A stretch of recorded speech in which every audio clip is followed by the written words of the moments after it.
Hoje nós vamos dar continuidade ao nosso tema, Se a Vida Começasse Agora. Ontem nós procuramos abordar esse tema, naturalmente à luz do casamento, e enfocamos a questão dos papéis do homem e da mulher no casamento de acordo com a Bíblia, que seria num recomeço extremamente importante de serem bem conhecidos e de os termos bem definidos em nossa mente e no nosso coração. Isso porque nós dissemos, boa parte dos questionamentos, dificuldades, crises que acontecem no casamento é exatamente por falta de uma compreensão mais clara a respeito desses papéis e a disposição e o compromisso, tanto do homem quanto da mulher, de assumir esses papéis e cumpri-los em fé, sabendo que se a Bíblia ensina, é porque dá resultado, vai dar certo e Deus então nos abençoa no caminho da obediência.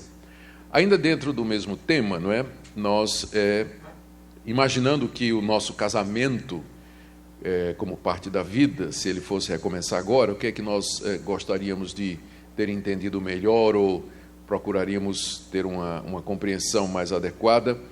Eu pensei aqui sobre a questão da estabilidade do casamento, ou seja, quando é que eu posso pedir para sair, não é? Essa é uma pergunta que alguns casam com ideias erradas a respeito da separação ou do divórcio, como sendo um caminho para resolver os problemas do casamento. O assunto é bastante controverso, especialmente porque nós estamos vivendo uma época onde a pessoa pode pedir para sair a qualquer momento, de acordo com as leis brasileiras, é a coisa mais fácil do mundo fazer isso hoje, não é? Mas, como nós dissemos ontem, nós queremos nos guiar pelo que diz a palavra de Deus e não pela nossa cultura, não pela nossa legislação. Embora os cristãos são ensinados na Bíblia a honrar as autoridades e respeitar as leis, há também outras orientações da Bíblia que nos dizem que o limite disso é quando essas leis querem nos obrigar a quebrar a lei de Deus ou quando esses dispositivos nos impedem de obedecer a Deus. Um exemplo disso nós mencionamos ontem, no Novo Testamento, as autoridades em Jerusalém queriam proibir os apóstolos de pregar. Eles foram determinados a não pregar no nome de Jesus. E ali era um caso em que aquela determinação confrontava a determinação que eles receberam do próprio Jesus de pregar o Evangelho em todo lugar. Então, eles optaram por desobedecer às autoridades e fazer aquilo que a palavra de Deus, dita pelo Senhor Jesus, os ensinava a fazer. Então, essa é a primeira grande dificuldade, não é, que nós encontramos, porque hoje a separação, né, por qualquer motivo, ela é fácil de ser obtida em qualquer lugar, e esse pensamento tem entrado na igreja evangélica. Eu me lembro da época em que eu costumava me gloriar, né, quando pastor jovem, quando falava sobre esse assunto, de que as estatísticas mostravam que o número de divórcios e separações entre os evangélicos era bem menor do que o número de divórcios e separações que havia entre os não evangélicos. Mas isso foi nos idos de 90, né? Hoje em dia as estatísticas são mais ou menos as mesmas, não é?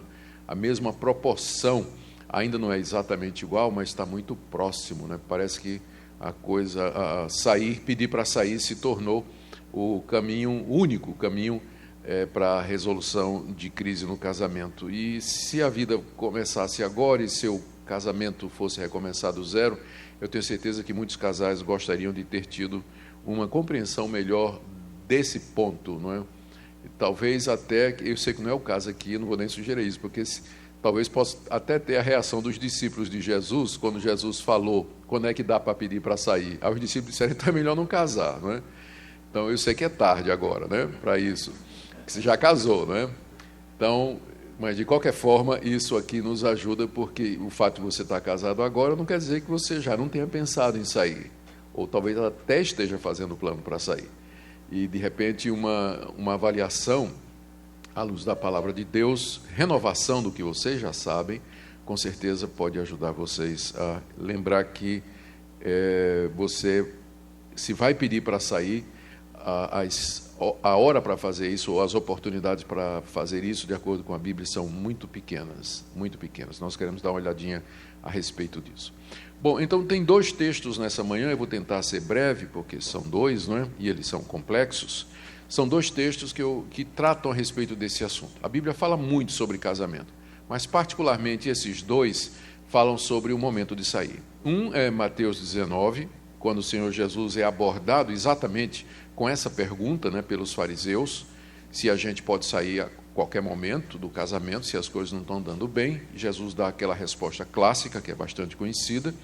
E a segunda é uma pergunta que também, essa mesma pergunta que foi feita ao apóstolo Paulo, do tipo assim: eu posso sair se o meu cônjuge é descrente e eu sou crente, ele é descrente, e não batemos, não é? Eu vou para a igreja, ele não vai, eu crio os filhos de um jeito, ele de outro, então a coisa não está dando muito certo, eu posso pedir para sair? E Paulo responde isso em 1 Coríntios capítulo 7.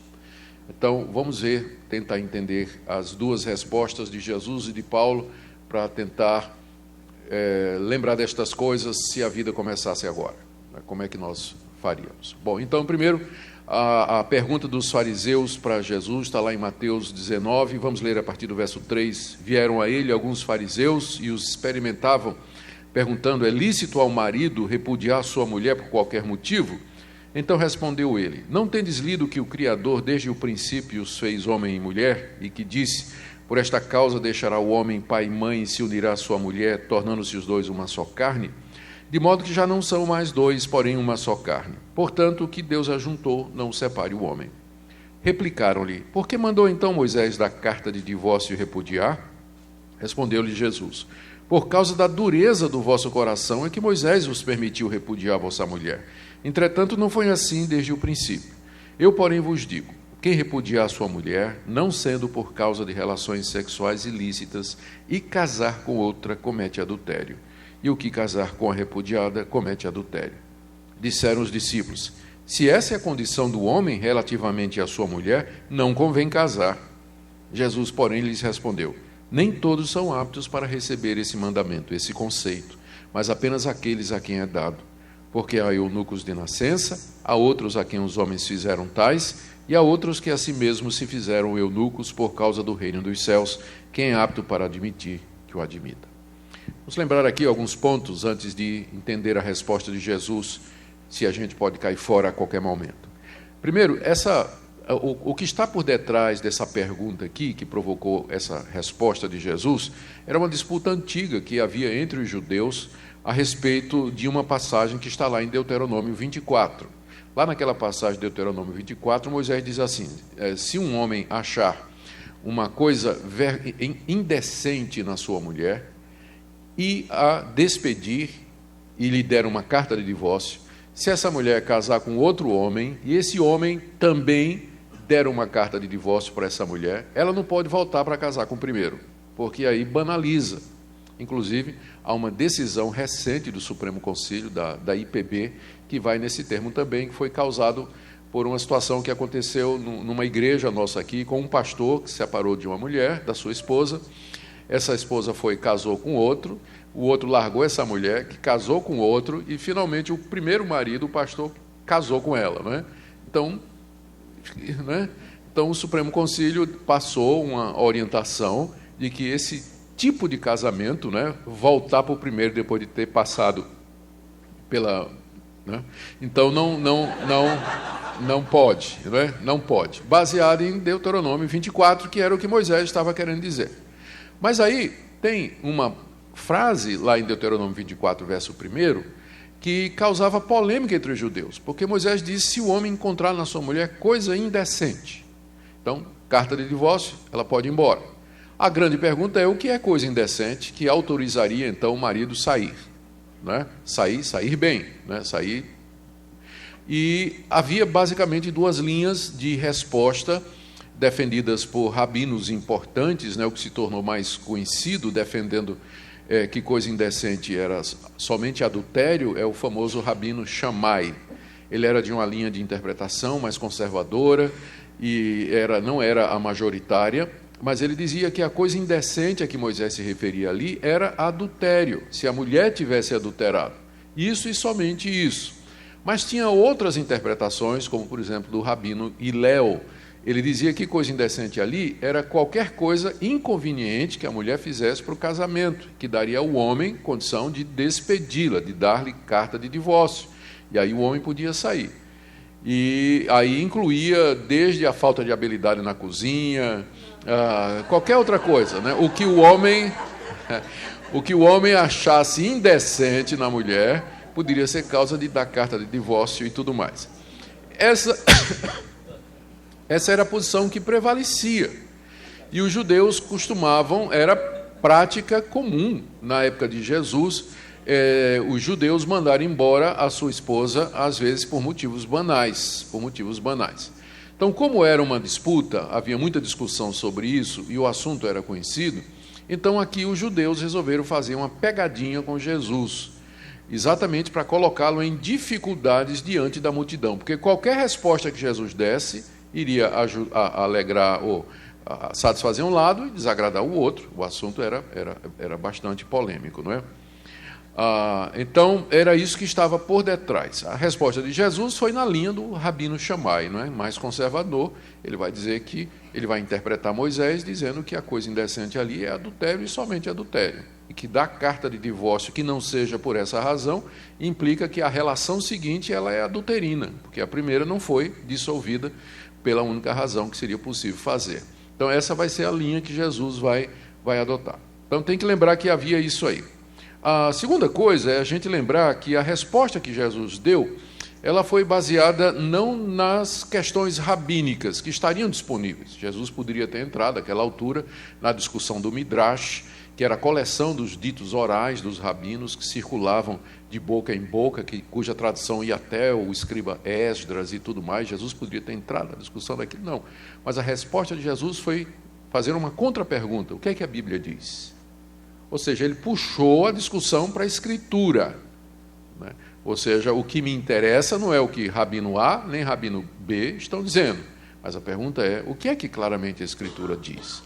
E Jesus, então, vai fazer citações de Gênesis, ele cita 2 passagens de Gênesis, para interpretar Moisés com a Escritura que foi dada antes de Moisés.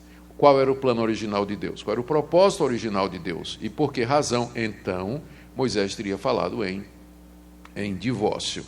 Então, esse ponto nos lembra, mais uma vez, que se nós vamos começar, se a vida começar agora, né, e se nós vamos recomeçar, mais uma vez, a Escritura ela tem que ser a nossa regra de fé e prática. Nós queremos saber o que é que a Escritura nos diz. E a terceira coisa que eu queria só chamar a atenção é o impacto da resposta de Jesus nos discípulos.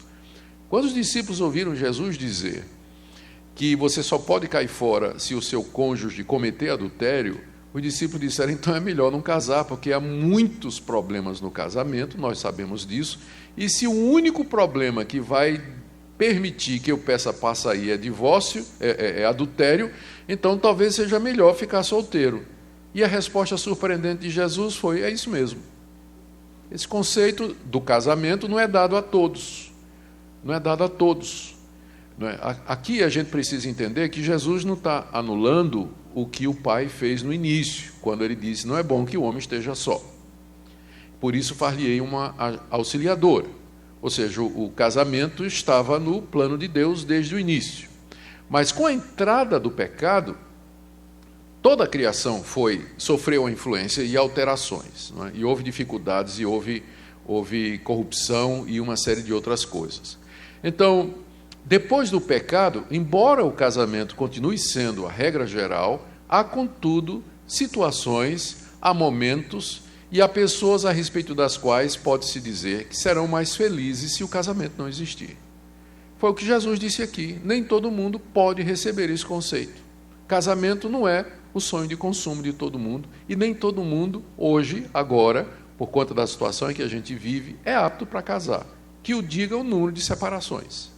Não é? Que o diga o número de separações. Então, talvez algumas pessoas teriam sido mais felizes se não tivesse casado. Jesus fala disso aqui, dizendo, no verso 11, né? Nem todo mundo é apto para receber esse conceito, mas apenas aqueles a quem é dado, e em seguida ele menciona que há pessoas que nascem com condições de viver uma vida solteira e celibata, que são os eunucos, não é? Há outros que tomam a decisão de ficar solteiros e puros por conta do reino de Deus, exemplo, o próprio apóstolo Paulo, e aí ele menciona os eunucos, que são feitos assim pelos homens, uma provável referência ao sistema do Antigo Oriente Médio, quando os reis eles tinham oficiais que eram encarregados de cuidar do harém e que eles mandavam castrar só por precaução, não é?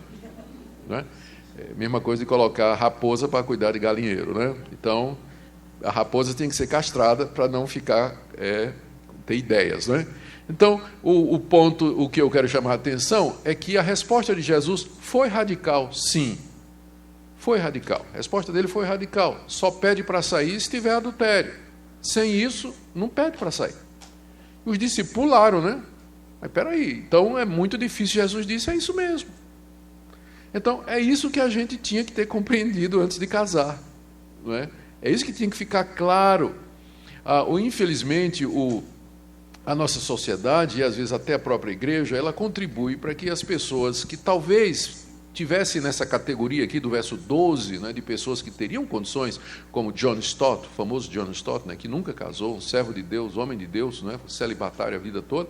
Então, às vezes essa pressão que a gente faz evita que surjam pessoas que podem seguir o caminho do celibato na igreja, e que solteiras e felizes, e servindo a Deus, né, de maneira extraordinária. Aí o que é que a gente faz? Com 13 anos a gente já começa a brincar, né?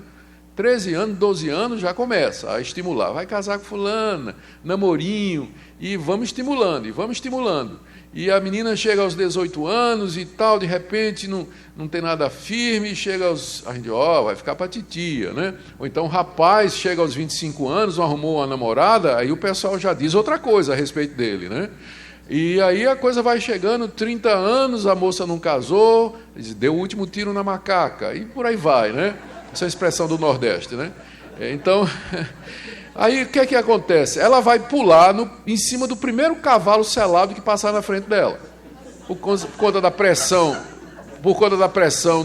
da família, da igreja e da sociedade, e vai se arrebentar lá na frente, como a gente sabe que geralmente acontece, não é? Então, essa é uma coisa que talvez a gente tenha que entender melhor, até como igreja. Casamento não é mandatório e obrigatório para todos. A Escritura fala da possibilidade de pessoas permanecerem solteiras, felizes, castas, servindo a Deus dentro de diferentes ministérios. Foi a resposta de Jesus aqui, quando ele disse, é isso mesmo, é dureza. Se entrar no casamento, você vai saber que a saída, a porta é estreita mesmo, literalmente no casamento, não é? E é nesse caso aqui que Jesus então disse, é quando você pode pedir para sair. Então vamos dar uma olhadinha no texto bem rápido, para entender por que Jesus disse que se você casou, você tem que ficar até o fim, com uma única exceção. Por que ele ensina isso aqui? Então, no verso 3, a gente tem aí a pegadinha, né, dos fariseus, perguntaram se era permitido ao homem repudiar a sua mulher por qualquer motivo. Eles aqui estão refletindo Mateus 24, Deuteronômio 24, a questão era que era ali.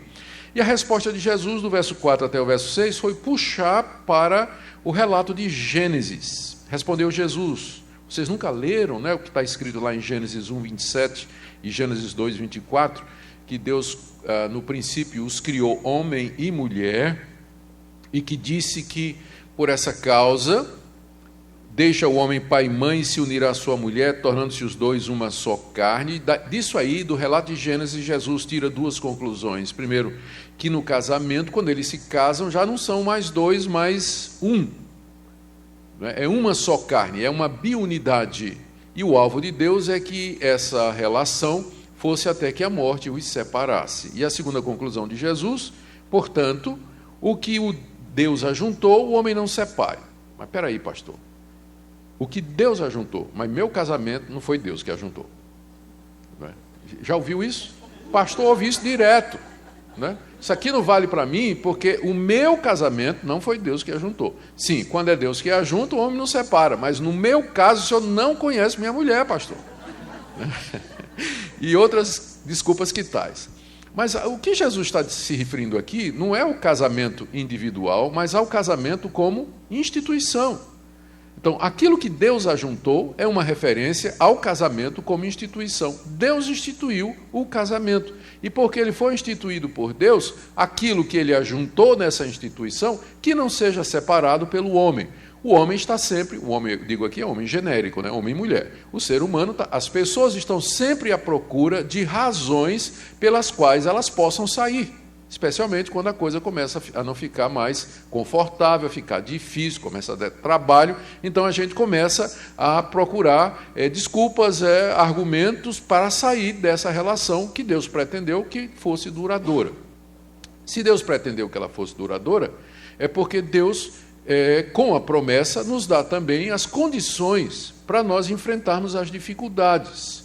Nós vimos ontem como o Espírito Santo de Deus está ligado à questão dos papéis individuais do homem e da mulher no casamento. Com isso, a Escritura nos dá a entender que aquilo que Deus manda, Ele também nos capacita a fazer. Deus não nos dá orientações e Ele não nos prova mais do que nós podemos suportar. Se para Ele o único meio de saída, aliás, o momento de sair no caso de adultério, significa que todas as outras situações, elas receberão a ajuda de Deus e graça de Deus para serem resolvidas, para que o casamento não seja desfeito por qualquer motivo, como Jesus diz aqui. Então, nós podemos sim resolver diferenças de opinião a respeito de como criar os filhos, a respeito do orçamento doméstico, a respeito do lazer, enfim, a marca da pasta de dente, todas essas questões podem ser discutidas e resolvidas. Tem uma que, por causa da dureza do coração, Deus permitiu que fosse resolvido com pedido de saída. É quando há realmente a traição e a quebra dos votos conjugais através do adultério. Então, nesse caso, pode pedir para sair. Mas, ainda assim, os pastores são treinados, somos orientados, aprendemos na nossa lide pastoral, que ainda assim, essa ainda é a última opção. E quando a gente enfrenta caso em que houve adultério, via de regra, a orientação que o pastor vai dar é essa. Ok, mas não precisa terminar o casamento por isso. Vamos tentar perdoar, compreender o cônjuge culpado, reganhar a confiança do cônjuge ofendido. Geralmente essas coisas não acontecem isoladamente, há um contexto, né? Não justifica a traição, mas às vezes do lado de cá faltou alguma compreensão ou alguma execução do papel marital que acaba empurrando o cônjuge para isso. Não justifica, é adultério mesmo, mas o contexto, né, os atenuantes e os agravantes têm que ser examinados também, então é possível a restauração. E os pastores mais antigos, que lidam com isso há muito tempo, como o pastor Samuel, eu não, né? Claro, ele é bem mais antigo. Então, ele já deve ter tido casos e conhecido casos em que, tratado, né? Eu tive o privilégio de ajudar na reconstrução de alguns casamentos em que houve adultério, mas conseguiu haver perdão, restauração, e hoje o casal vive muito bem. Há um caso que particularmente marcou a minha vida, foi quando a esposa adulterou, e eu conhecia essa pessoa, né? E eu fui ter com ela, estava noutra cidade, era amigo meu de longa data. Aí, quando eu vi a situação, que a traição foi com gente da confiança do marido, não é? E que já vinha acontecendo há 2 anos, né, a coisa, eu olhei e disse assim, olha, para mim, se você agora entrar e pedir divórcio, para mim você está completamente justificado diante da maneira como houve a traição. E ele disse, pastor, eu não vou pedir divórcio, não vou desistir do meu casamento, não. Eu quero minha mulher ainda. Ele disse, eu entendo, mas eu vou te dizer como pastor, se você largar sua mulher, você está completamente justificado. Ele disse, não, pastor, vou fazer isso não. Eu vou atrás Tudo bem. A esposa foi confrontada, ela admitiu, foi disciplinada na igreja, pediu perdão. Esse homem ficou com essa mulher durante 1 ano. Eles viajaram para aconselhamento, gastaram tempo. Hoje eles são missionários no Amazonas, já de muitos anos servindo a Deus e sendo uma bênção os filhos na igreja. Louvado seja Deus por isso. Então, e eu saí ali como bandido, né? Aí eu aprendi uma lição, né? Eu estava no começo do meu ministério. Ali eu aprendi uma lição, que é o poder da restauração, mesmo quando existe adultério. É possível. É possível. Então, resposta para a pergunta, quando é que eu posso sair? A rigor, nunca. Porque até em casos como esse, é possível a restauração e o conserto do casamento, né? Somente por conta da dureza de coração, que é o que Jesus disse aqui.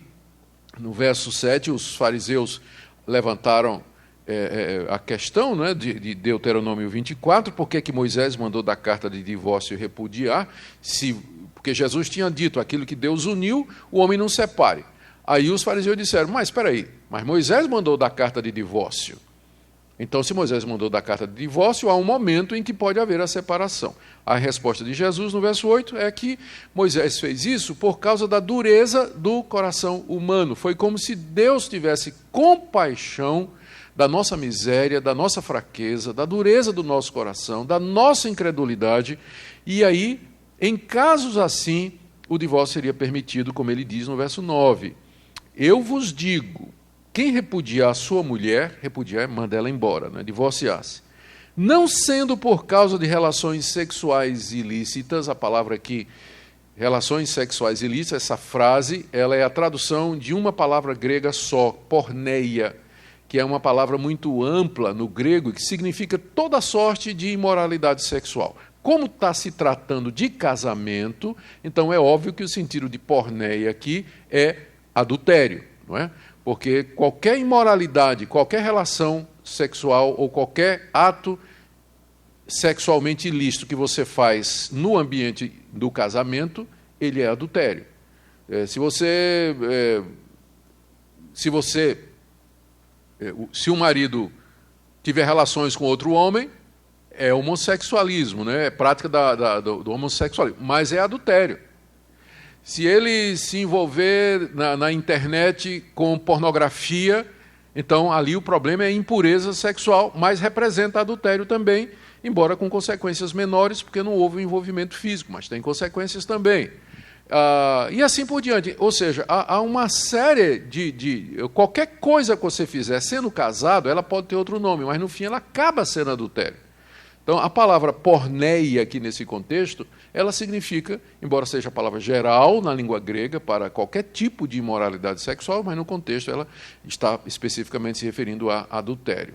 Então, Jesus disse, exceto nessa situação em que houve porneia, no âmbito do casamento, quem sair para casar com outra ou com outro, ele vai cometer adultério.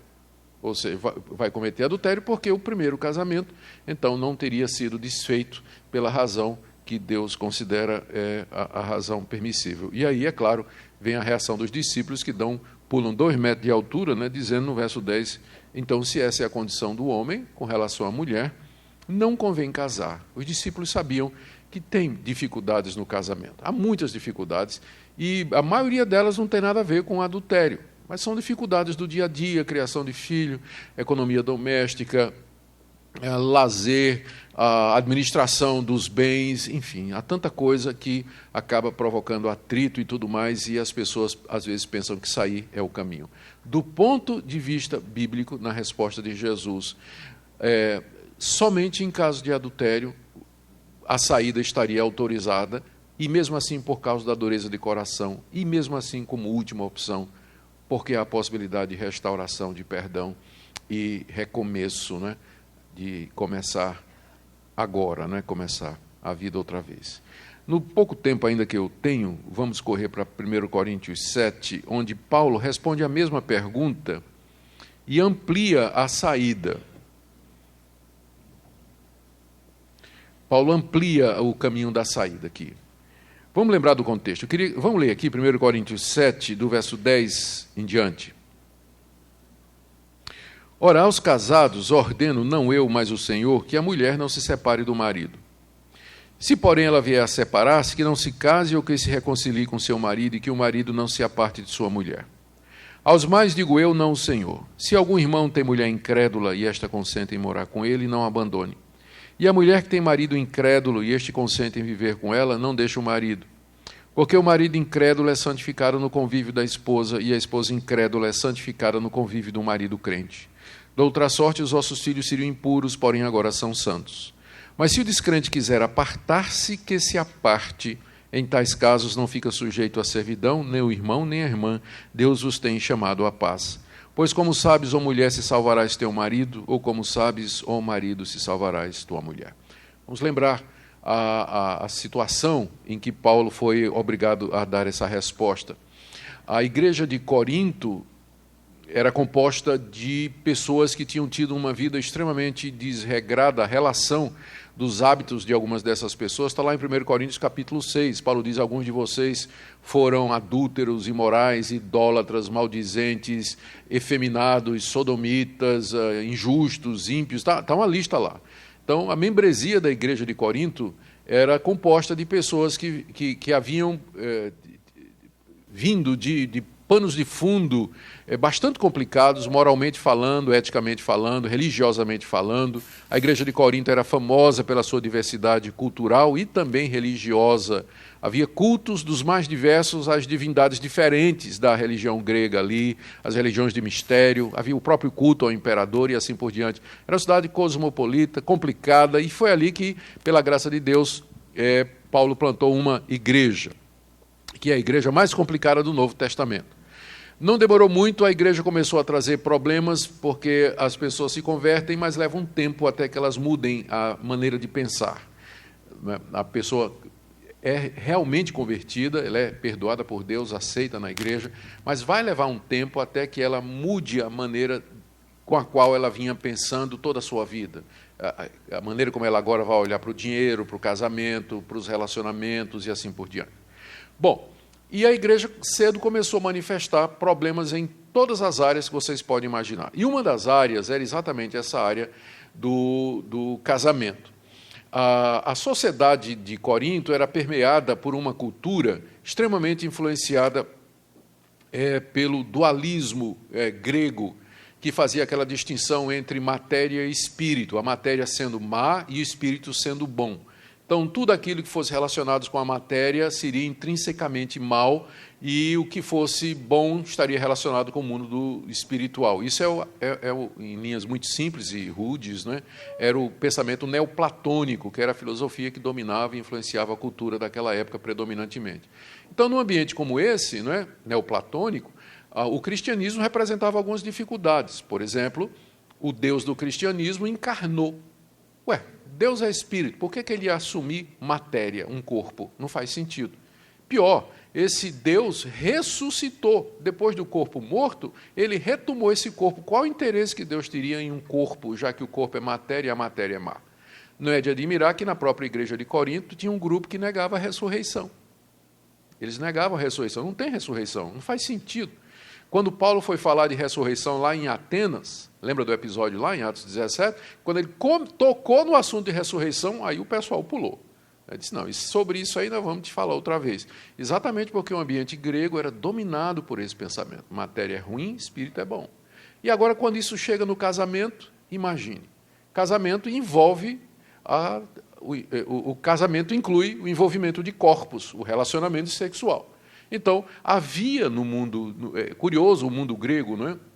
Se por um lado havia aquela adoração do corpo humano, a ponto daquelas estátuas gregas famosas, os Jogos Olímpicos, as divindades todas representadas com homens e mulheres belíssimos e tudo mais, por outro você tinha o ascetismo, que era muito popular e também muito difundido entre as religiões, não é? O massacre do corpo O corpo era visto como a prisão da alma, que tinha que ser massacrado para que a alma pudesse ascender até a divindade, não é? Então, havia essas contradições naquela cultura. E parece que na igreja de Corinto se instalou um grupo, a seta, e que olhava para o casamento, especialmente a questão sexual, como sendo a parte suja, ruim, difícil, né, pecaminosa do casamento.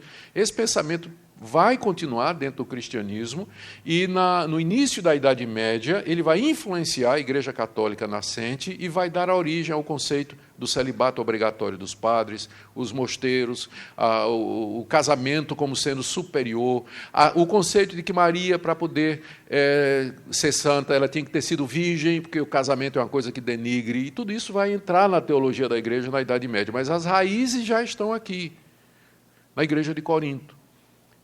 E veio na forma de perguntas para o apóstolo Paulo, do tipo assim: eu quero ser santo, ou eu quero ser santo e me dedicar a Deus. Mas eu tenho um marido descrente que fica me arrastando, mas eu estou num casamento. E eu não consigo me dedicar a Deus porque tem o casamento. E no casamento, sabe como é, né? Vai ter que ter relações. E é ruim isso, é pecaminoso. Eu quero ser espiritual, quero me dedicar a Deus. E o pior é que meu cônjuge é descrente. Se já é ruim eu ter relações com um marido crente e uma mulher crente, muito mais agora se ele não for crente, não é? Como é que eu posso me dedicar a Deus assim? Paulo, posso sair? Essa foi a pergunta que eles estavam fazendo. Posso sair? Posso acabar o casamento? Meu marido não é crente, minha esposa não é crente. Ou então, eles são crentes, mas é difícil. Como é que eu posso me dedicar a Deus, tendo marido, tendo filhos, e eu quero me dedicar a Deus? Será que eu posso sair? Então, é nesse ambiente que Paulo responde essa pergunta que nesse texto aqui que nós acabamos de ler. A resposta de Paulo, primeiro, é para os casados crentes. No verso 10, ele já tem uma resposta. Ordeno não eu, mas o Senhor, que a mulher não se separe do marido. Paulo está fazendo referência à passagem anterior que nós acabamos de discutir, não é? Mateus 19, em que Jesus disse, não é para separar, não. Então, Jesus já tinha dado uma palavra sobre isso para quem era crente. Mas agora tinha surgido um novo contexto. Na época de Jesus, judeu casava com judeu. Ou seja, membros do povo de Deus casavam com membros do povo de Deus. Não tinha casamento misto em Israel.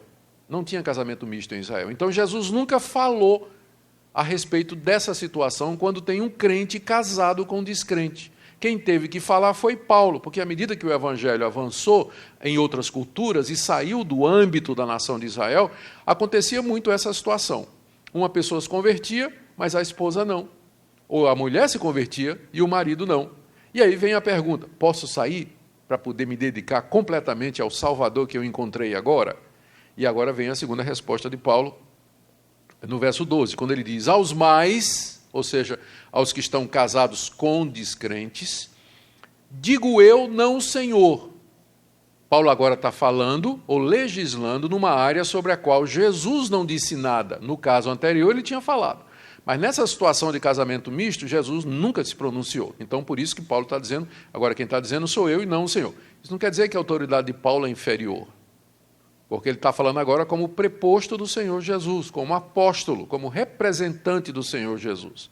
E nos trazendo uma palavra tão inspirada como aquela do próprio Jesus. Aí ele diz, no verso 12, se algum irmão tem mulher incrédula e esta consente em morar com ele, não abandone. Tá? Para o mesmo princípio que Jesus tinha dito. Ou seja, não vai sair por isso, não. Ou seja, religião não é motivo para você pedir para sair. Se você está casado com uma pessoa que tem outra religião, então isso não é motivo para você acabar o seu casamento. A pessoa consente em ficar, ela consente em ficar, ela aceita viver com você, aceita constituir família, manter o lar, juntos viver a vida doméstica, aceita. Então, não sai. Não sai. Se ela consente ficar, se ele consente ficar, a mulher consente ficar, então não abandone. No verso 13, e a mulher que tem marido incrédulo, e este consente em viver com ela, não deixa o marido. Aqui é importante dizer que essa passagem ela não pode ser usada nem contra nem a favor do casamento misto. Porque Paulo está aqui contemplando uma situação de fato. De fato. Ele não está entrando no mérito dizendo assim. Mais adiante ele vai dizer, minha interpretação, no final do capítulo 7, né, de 1 Coríntios, ele vai dizer que a mulher é livre para casar com quem quiser, desde que seja somente no Senhor. Mas o que ele está tratando aqui é de uma situação já estabelecida. Provavelmente é o caso, que eu já mencionei, situação de fronteira, evangelho começando a ser pregado na cidade, um casal, ele se converte e ela não. Então já estavam casados antes do evangelho chegar. Então, essa passagem aqui, ela não pode ser usada nem contra nem a favor de casamento misto, ela está contemplando uma realidade. Vamos tratar com a realidade. A realidade é essa, estão casados, um é crente e outro não é. O crente quer sair fora, Paulo diz, não, sai nada. O outro consente ficar? Consente, então não deixe. E ele dá algumas razões, verso 14, o marido incrédulo, primeira, é santificado na esposa, no convívio da esposa, e a esposa incrédula é santificada no convívio do marido crente. De outra sorte, os filhos seriam impuros, porém agora não são. A argumentação de Paulo é que a presença do crente no casamento abençoa aquela relação. Quando diz que o descrente é santificado, não é santificado no sentido teológico, que se refere àquela obra do Espírito Santo em quem já é convertido, mas é santificado no sentido de separado, distinto, que é o sentido original da palavra. É isso que a palavra santificar significa, separar. 2 exemplos no Antigo Testamento. Deus disse a Abraão: eu vou destruir Sodoma. Abraão disse: se tiver justos lá, o Senhor destrói? Resposta de Deus: não. Se tiver esse número de justos, eu não destruo. Ou seja, Sodoma foi santificada, teria sido, porque não tinha justo nenhum, né? Por isso tacou fogo. Mas se tivesse, Sodoma teria sido santificada pela presença do justo e Deus não teria destruído. Outro exemplo, José no Egito, vendido como escravo, comprado por Potifar, um ímpio, se tornou administrador da casa. Diz lá o texto bíblico que Deus abençoou a casa de Potifar por causa de José. Então, é nesse sentido que o casamento, a família, é santificado pela presença do crente. Então, pensando nisso e pensando nos filhos, resposta de Paulo para a pergunta: posso sair se o meu marido é descrente, se minha esposa é descrente? Resposta de Paulo: não, não pode. Mas, verso 15, se o descrente pedir para sair, quiser apartar-se, que se aparte. Nesses casos, não fica sujeito à servidão, nem o irmão, nem a irmã. Deus vos tem chamado à paz. Aqui é a segunda porta de saída que a Bíblia menciona para o casamento. Primeira, adultério que não pode ser resolvido pelo perdão e reconciliação. Segundo, abandono por parte do cônjuge descrente, que também não pode ser remediado. Nesse caso, Paulo diz aqui, a pessoa está livre, ela não está sujeita à servidão. Isso que eu estou passando para vocês é o entendimento da nossa denominação Igreja Presbiteriana do Brasil. Está na nossa confissão de fé. Tá certo? Então, se eu estou sendo herege, estou sendo herege com a Igreja Presbiteriana do Brasil, junto com a nossa confissão de fé, que nós pastores juramos, não é isso, pastor? Fidelidade a ela e dissemos que é o que nós acreditamos que é a verdade. Então, essa é a interpretação da Igreja Presbiteriana do Brasil. Não é? Você só pode sair nessas duas situações. Primeira, em caso de adultério que não tem reconciliação, e segundo, quando o descrente pede para sair. Aí vem, naturalmente, eu fiquei até pensando, pastor, dar uma oportunidade para perguntas e respostas, mas ia ficar muito chato assim, do tipo assim, a mulher pede a palavra e diz assim: pastor, e se o marido bate na mulher? Porque aí todo mundo vai olhar para o marido, né? Então, um período de perguntas e respostas depois de uma palestra dessa pode não dar muito certo, né? Vocês teriam que dizer assim: pastor, hipoteticamente falando, né, como é que ficaria a situação, né? Eu conheço um amigo, né? Conheço um amigo e tal. Então, para evitar isso, nós não vamos dar. Mas eu já sei quais são as perguntas que seriam feitas. Do tipo assim: pastor, o meu marido é crente e ele está me abandonando. Ele está indo embora. Como é que fica essa situação? Então, como é que nós temos tratado esse tipo de coisa? Quando a gente tem conhecimento, porque quando a gente toma conhecimento, quando os pastores tomam conhecimento, a coisa já foi, né? A gente já pega o bagaço. Mas quando a gente chega em tempo em que há o plano, né, de, olha, meu marido, ele é crente, é membro da igreja, mas ele está querendo ir embora. Ele está querendo ir embora. A Bíblia diz que é se o descrente quiser se apartar, mas ele não se diz descrente, ele diz que é crente. Então, nesse caso, aquela pessoa deve ser confrontada, à luz da palavra de Deus, com esse ensino da Escritura, que só pode sair por esses motivos. Por que está largando a mulher? A mulher traiu, a mulher adulterou? Não fez nada disso. Quais são os problemas? Procuraram aconselhamento? Não tem ajuda? Não dá para trabalhar isso? Vamos resolver isso, vamos tratar. E feito isso, a pessoa continua insistindo em sair sem ter motivo bíblico, ela tem que ser disciplinada e considerada como gentil e publicano. Ela tem que ser disciplinada por isso, considerada gentil e publicano. E aí, nesse caso, encaixa em 1 Coríntios 7. Na verdade, a mulher está sendo abandonada por um incrédulo. está sendo abandonada por um incrédulo, e não por uma pessoa temente a Deus e que queria obedecer a Deus e fazer a coisa certa. Então, essa é a abordagem, esse é o caminho que é dado. Outro caso assim, pastor, e espancamento? Não está previsto aqui, mas o meu marido bate em mim. Meu marido bate em mim, me agride fisicamente. Então, eu tenho que ficar, não é? Agora, só a curiosidade, não é só o marido que bate em mulher, não. Eu acompanhei um caso de uma mulher que batia no marido. Vocês estão rindo, mas é verdade. E ela era uma baixinha, magrinha, e ele era um cara meio torado assim, né? Mas ela batia nele. Me lembro do dia que ele foi no meu gabinete e disse assim, pastor, ó, o olho, ó, dizendo assim, ó, ela me deu um direito aqui, pastor, me acertou aqui. Né? Me acertou aqui. Mas, normalmente, né, a violência doméstica é praticada pelo homem contra a mulher, e, infelizmente, os índices são altos, e inclusive entre os evangélicos. Então, em casos como esse, há pastores como eu que consideram que quando há realmente a agressão física, não é? E ela é constatada, então isso entra na categoria de 1 Coríntios 7. É o tipo de abandono do pior tipo, é o abandono de corpo presente. Né? Ele já abandonou, mas ficou para bater na abandonada. Então, nesse caso, tem que ser tratado como descrente e ímpio. Tem que ser disciplinado. Claro, vai seguir todos os passos que a Bíblia fala de confronto, de tentar reconciliar, pastorear, tentar resolver, atendimento, aconselhamento e perseverando.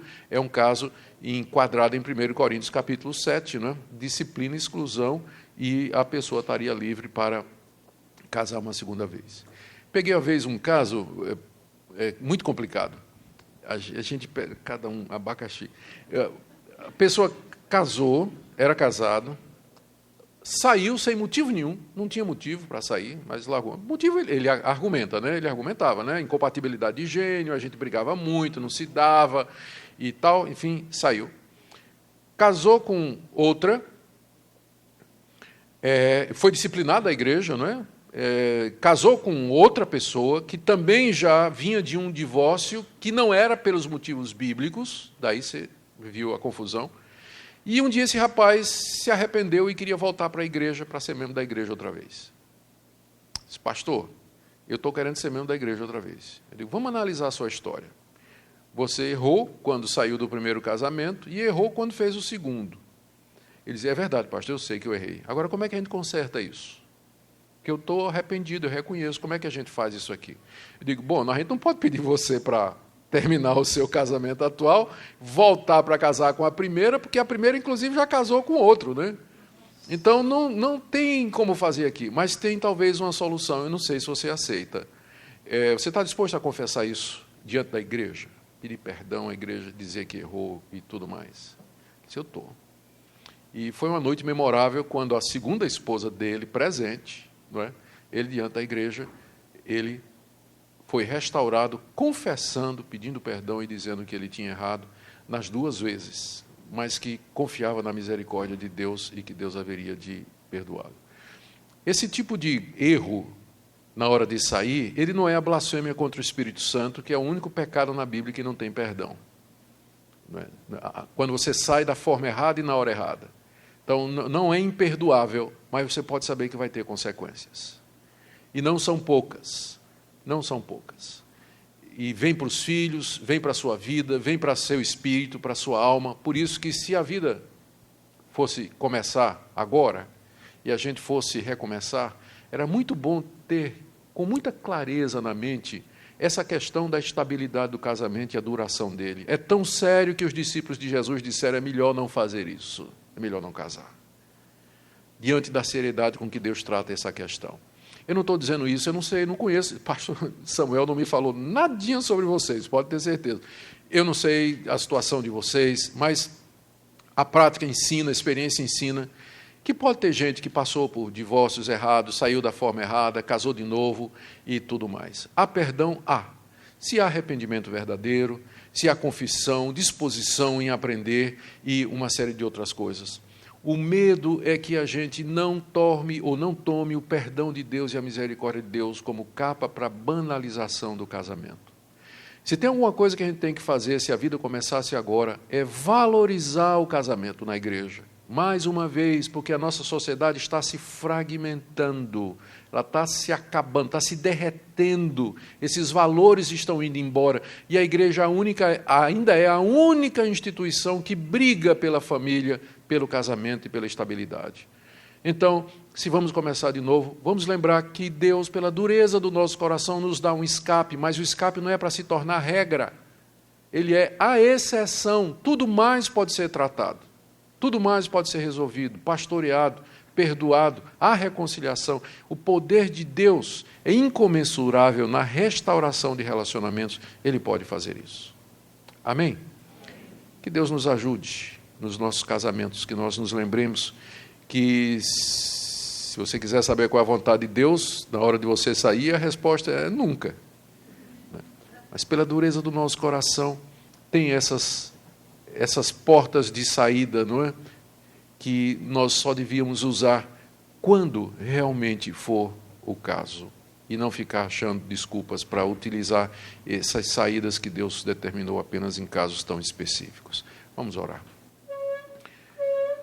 Senhor Deus, nos ajuda a rever, como se a vida começasse agora, o significado do casamento, aquilo que o Senhor projetou, que o Senhor tinha em mente quando nos uniu, nos fez uma só carne, nos ajuntou, que nós não separemos aquilo que o Senhor ajuntou, que nós não contribuamos para isso, que nós não encorajemos isso, mas que nós possamos, ó Senhor, perseverar na manutenção do casamento. Oro pelos casais que aqui se encontram, que talvez precisam recomeçar. Ajuda o Senhor a confiar, a ter fé, esperança de que o casamento pode mudar, que o relacionamento pode melhorar e que a saída não é a solução. Pedimos a Tua graça e o Teu poder sobre nós. Oramos pelos nossos jovens que são tão pressionados a entrar no casamento. Oh Deus, não permita que eles tomem decisões precipitadas por causa da nossa pressão indevida, mas ajuda-os, ó Deus, na escolha da vocação e do caminho que vão seguir. Em nome de Jesus. Amém.